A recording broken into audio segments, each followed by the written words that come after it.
ಏನು ಇವತ್ತು ನಾವೆಲ್ಲರೂ ಕೂಡ ನಮ್ಮ ದೇಶಾದ್ಯಂತ ಹಿಂದೂ ಸಮಾಜೋತ್ಸವ ಅಂತ ಹೇಳಿ ನಾವೆಲ್ಲರೂ ಕೂಡ ಸೇರಿ ನಮ್ಮ ಹಿಂದೂ ಬಾಂಧವರು ಮತ್ತು ಎಲ್ಲರೂ ಕೂಡ ಸೇರಿ ಇವತ್ತು ಹಿಂದೂ ಸಮಾಜೋತ್ಸವವನ್ನು ಏರ್ಪಾಡು ಮಾಡಿದ್ದೀವಿ. ಪ್ರತಿಯೊಬ್ಬರು ಕೂಡ ಹಿಂದೂಗಳು ಮುಂದಿನ ಪೀಳಿಗೆಗೆ ನಮ್ಮ ಧರ್ಮವನ್ನು, ನಮ್ಮ ಸಂಸ್ಕೃತಿಯನ್ನು ಉಳಿಸುವಂಥ ಕೆಲಸವನ್ನು ನಾವೆಲ್ಲರೂ ಸೇರಿ ಮಾಡಬೇಕಾಗುತ್ತೆ.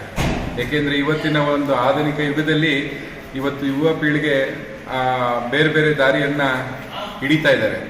ಅಂದರೆ ಯಾವುದೋ ಧರ್ಮದ ಒಂದು ಕೆಲವೊಂದು ವಿಚಾರಗಳನ್ನ ಅವರು ತಲೆಯಲ್ಲಿ ಇಟ್ಕೊಂಡು ಅದೇ ಆಧುನಿಕತೆ ಅಂತ ಅಂದ್ಕೊಂಡು ಇವತ್ತು ಜೀವನ ನಡೆಸುವಂಥ ಪರಿಸ್ಥಿತಿ ಆಗಿದೆ. ಆದರೆ ನಮ್ಮ ಹಿಂದೂ ಧರ್ಮ ಇವತ್ತು ಇಡೀ ಪ್ರಪಂಚಕ್ಕೆ ಒಂದು ಮಾದರಿಯಾಗಿ ಒಂದು ಯಾವುದೇ ರೀತಿಯಿಂದಲೂ ಕೂಡ ಶಾಂತಿ, ನೆಮ್ಮದಿ ಮತ್ತು ಸಂಸ್ಕಾರವನ್ನು ಕೊಡುವಂಥ ಒಂದು ಯಾವುದಾದ್ರೂ ಒಂದು ಧರ್ಮ ಅಂತ ಇದ್ದರೆ, ಶಾಂತಿಯುತಿಯಿಂದ ಬದುಕುವಂಥ ಒಂದು ದಾರಿಯನ್ನು ತೋರಿಸುವಂಥ ಯಾವುದಾದ್ರೂ ಒಂದು ಧರ್ಮ ಇದ್ದರೆ ಅದು ಹಿಂದೂ ಧರ್ಮ.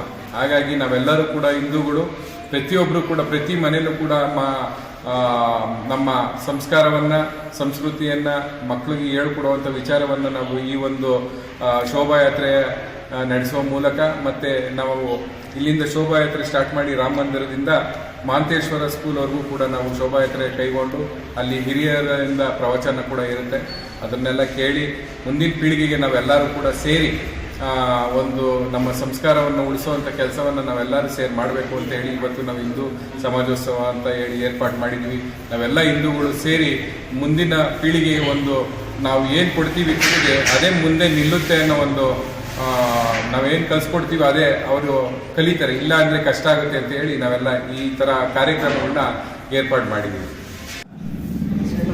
ಎಟ್ಕಟ್ಟಿದ್ದ ವಿಶೇಷತೆ ಅಂತಂದರೆ ರಾಮ ಜನ್ಮಭೂಮಿಯ ಪ್ರತಿಷ್ಠಾಪನೆಯಾಗಿ ಪ್ರತಿ ವರ್ಷದ ಈ ಕಾರ್ಯಕ್ರಮದಲ್ಲಿ ಇವತ್ತೇನೇ ಈ ಒಂದು ಶೋಭಾಯಾತ್ರೆ ಮಾಡಿದ್ರೆ ತುಂಬ ಶೋಭೆ ಅಂತ ನಾವೆಲ್ಲ ಭಾವಿಸಿ ಇವತ್ತೇ ಈ ಕಾರ್ಯಕ್ರಮನ ನಾವು ಏರ್ಪಾಡು ಮಾಡ್ಕೊಂಡಿದ್ವಿ.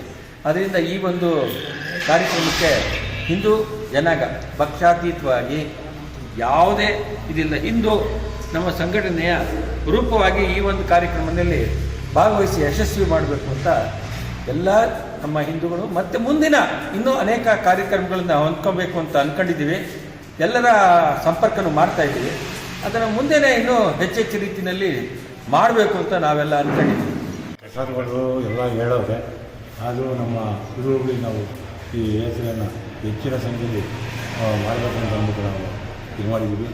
ಇದು ಗುರು ಹೋಬಳಿಗೆಲ್ಲ ಇಡೀ ಇದಕ್ಕೆ ಒಳ್ಳೆಯದಾಗಲಿ ಅಂತ ಅಂದ್ಬಿಟ್ಟು ನಾವು ಈ ಶೋಭಾಯಾತ್ರೆಯನ್ನು ನಡೆಸ್ತಾ ಇದ್ದೀವಿ.